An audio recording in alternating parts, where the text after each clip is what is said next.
Welcome to Paul's Heart. I'm Paul, author of the book Paul's Heart Life as a Dad and a 35-Year Cancer Survivor, available on Amazon. I'm continuing on with my series of When the Body Tries to Warn You. I'm up to part 5 of 6 parts. And again, I want to encourage you to go back and watch the other videos so that you can understand how I got to this part of the video series. At this point, I was being taken off of the respirator, the breathing tube being removed, and things were really starting to pick up.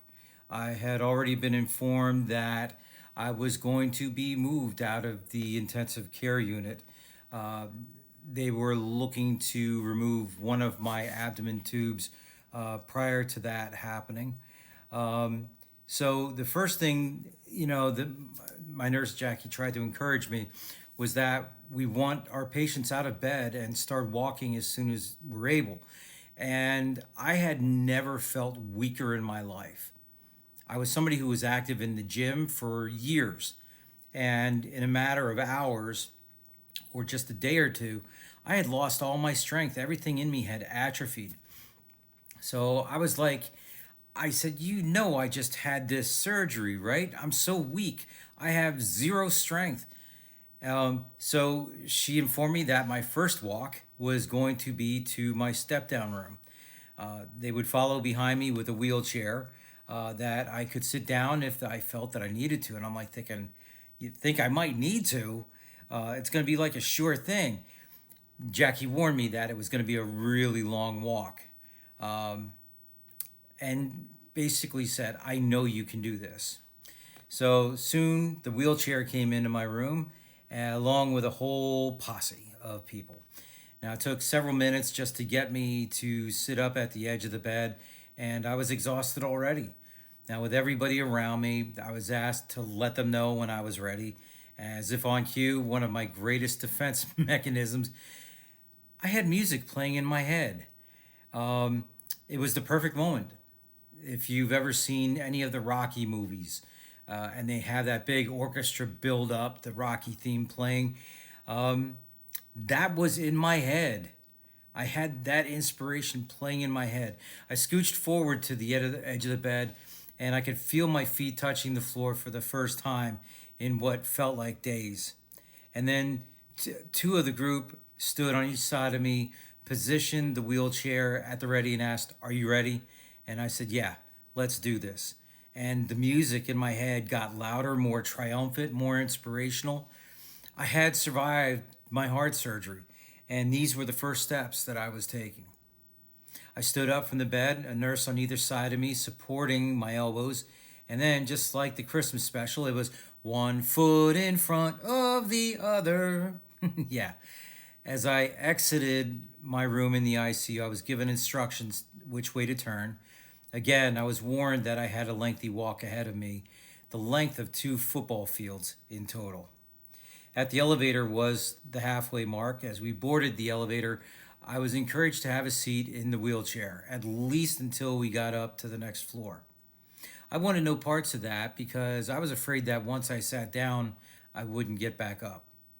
Soon the elevators opened up, and I turned to my right, and there was the next hallway, and it was definitely a long hallway. And wouldn't you know it, my room was the last room on the left. Everyone seemed amazed at how well my stamina was holding up.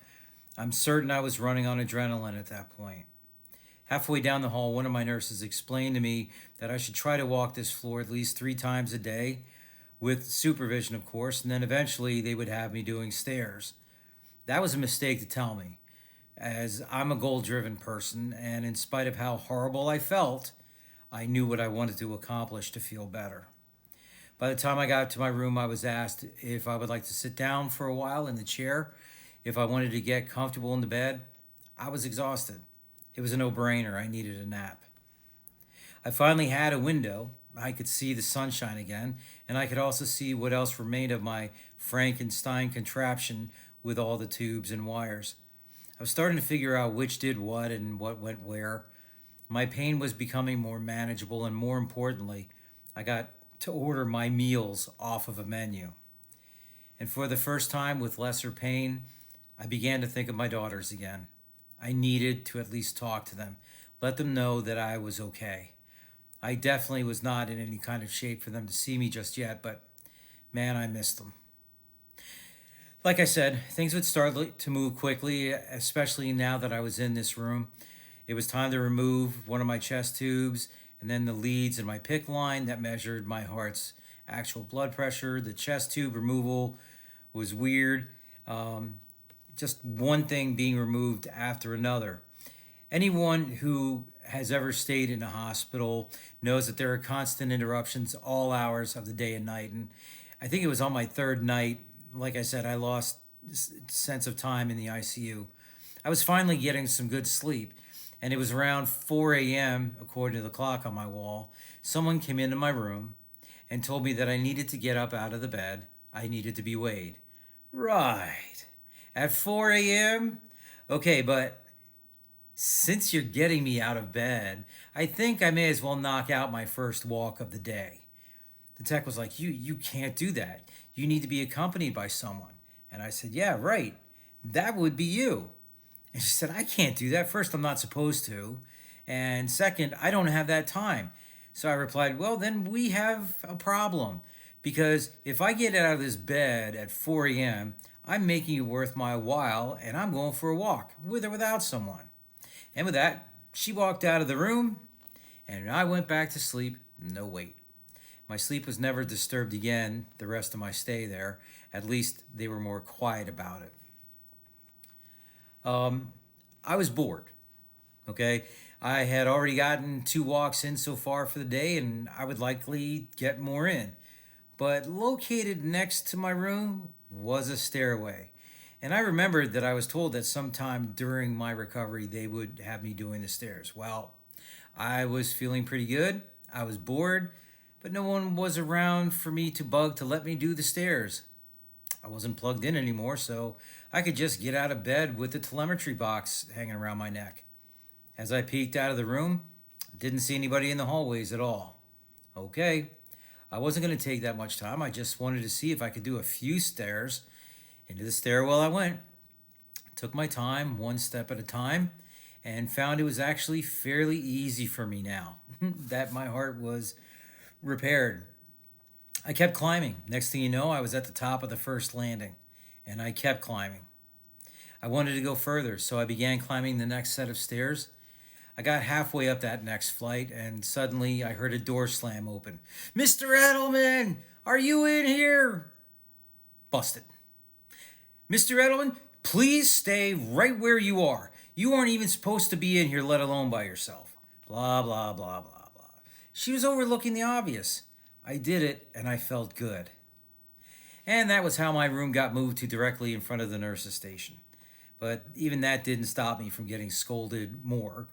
April is hockey month, and the Flyers, my team, was pushing for the playoffs, and I'd been put on a no sports watch for fear of my heart rate or my blood pressure going crazy. But I thought if I kept the volume down, nobody would know. Well, I was betrayed by my heart as a nurse came rushing in with my heart rate over 110. As I was laying on my bed, off went the TV. I heard the Flyers won anyway. I was starting to feel human again. I was feeling better. I was getting stronger. I was getting back to myself. There was just one more thing I needed to do, and that was see my daughters. Tune in next video for the final chapter of When the Body Tries to Warn You. Until then, this is Paul's Heart.